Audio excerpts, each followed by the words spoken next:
Hai, Assalamualaikum. Kembali ke Kuartil Little Channel. Sejak 1-2 hari ini, bukan saja di media sosial, malah banyak komen-komen yang abang dapat tentang CBR 250RR. Ramai yang confused dan ada yang minta pendapat abang yang mana lebih baik, sama ada CBR 250RR ataupun Kawasaki ZX 250. Tapi sebelum abang nak teruskan video ni guys, apa kata kita bagi laluan dulu untuk bumper ini. Sas!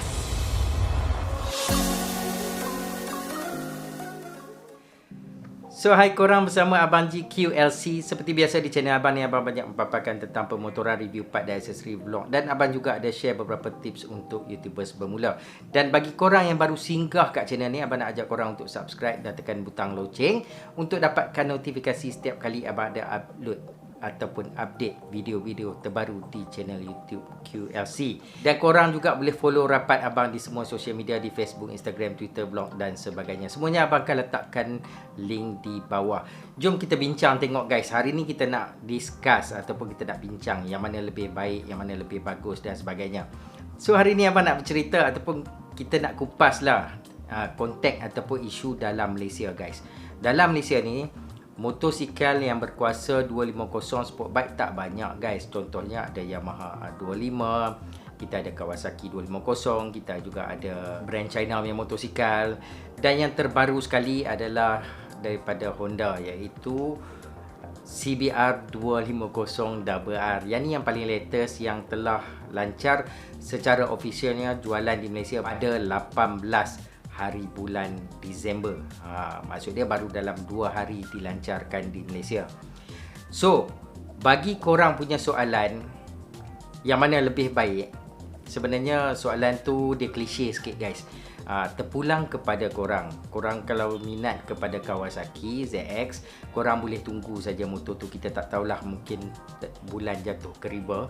Kita kena tunggu, tak tahu bila tahun dia nak masuk dengan isu Kawasaki Modenas kat Malaysia ni sebagainya. Yang pasti yang masuk adalah Honda CBR 250RR guys. Selain daripada tu, korang mempunyai beberapa option lain. Contoh dia macam tadi abang cakap, ada Yamaha R25 version 2 yang memang dah popular kat Malaysia.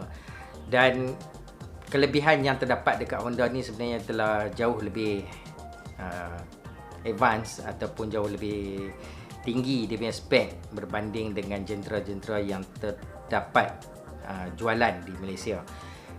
Kalau personally lah korang tanya abang, abang akan go for Honda. Seriously, abang akan go for Honda.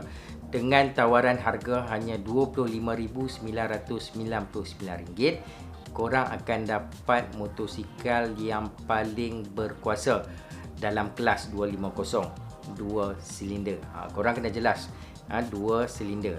Jadi comparison, kalau korang nak compare dengan Kawasaki ZX, dengan CBR atau R25 dan sebagainya, sebenarnya segmen dia masih kelas 250, tetapi dia 4 silinder guys, dia 4 dapur. So korang tak boleh nak compare dengan 2 dapur punya motosikal.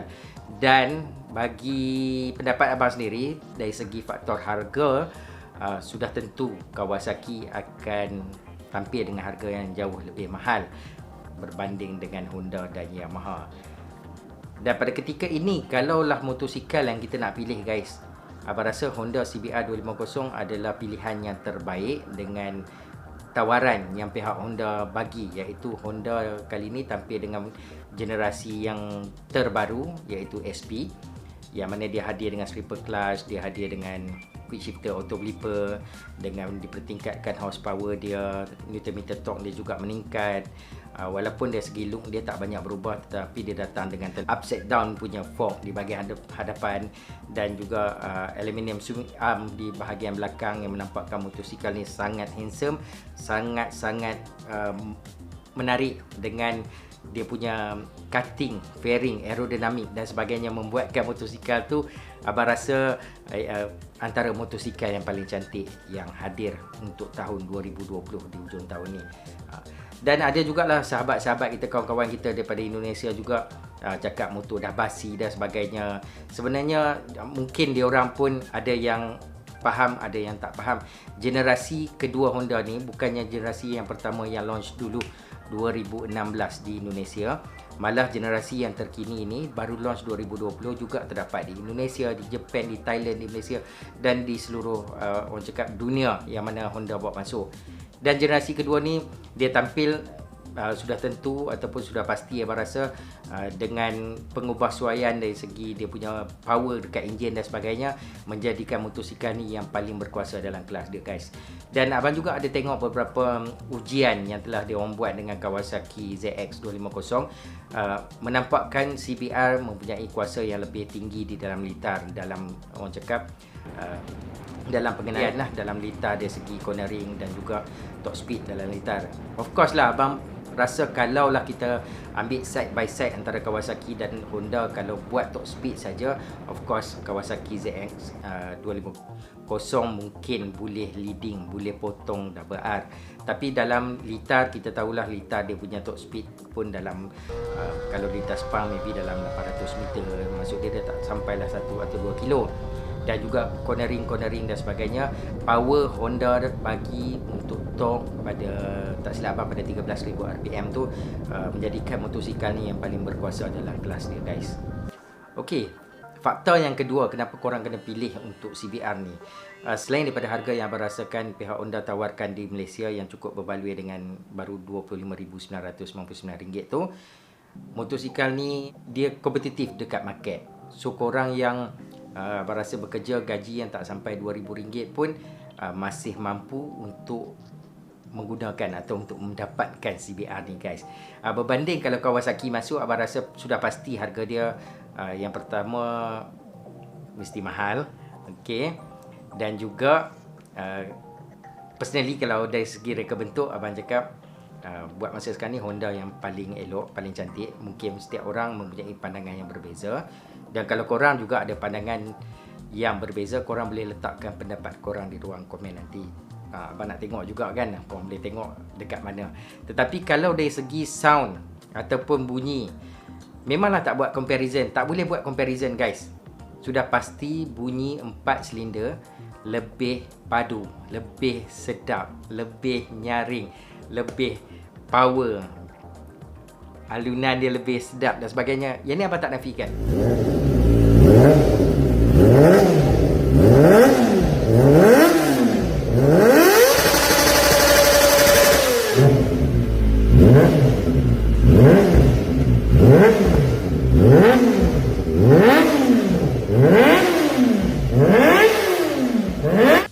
Tetapi kalau korang nak dari segi performance, 2 silinder sebenarnya bunyi bukan main peranan. Bunyi bukannya satu benda yang bunyi dia padu, motor laju. Tak. Okey. Bunyi tu bukan satu benda lah. Maksud dia benda yang boleh menjadikan motosikal tu satu motosikal tu laju. Dan kalau korang suka pada bunyi, korang suka pada 4 silinder, 3 silinder, memanglah bunyi dia sedap, korang mungkin boleh tunggu Kawasaki ZX, ataupun korang boleh dapatkan macam-macam motosikal yang ada 4 silinder yang ada dekat Malaysia ni guys.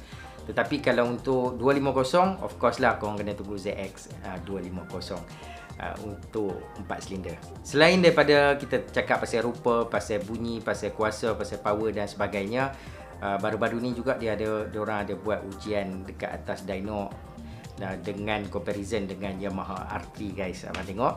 So bila buat comparison dengan Yamaha R3 dan CBR 250, of course lah Yamaha R3 321cc kan, dia mempunyai kelebihan 3.5 horsepower dan lebih 6.5 Nm torque.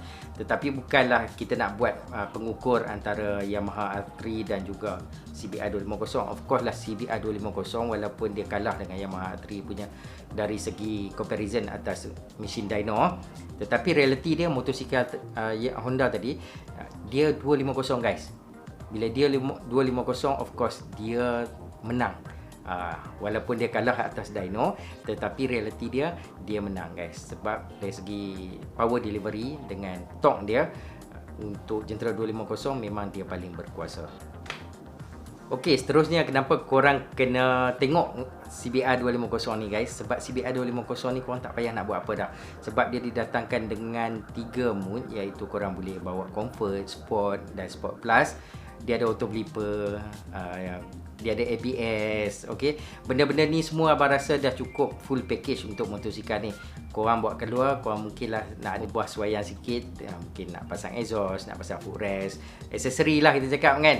Dah cukup. Motosikal ni bukan saja akan nampak lebih tampan, lebih handsome, malah korang akan dapat rasa power yang pihak Honda bagi untuk CBR 250 Turbo R ni guys.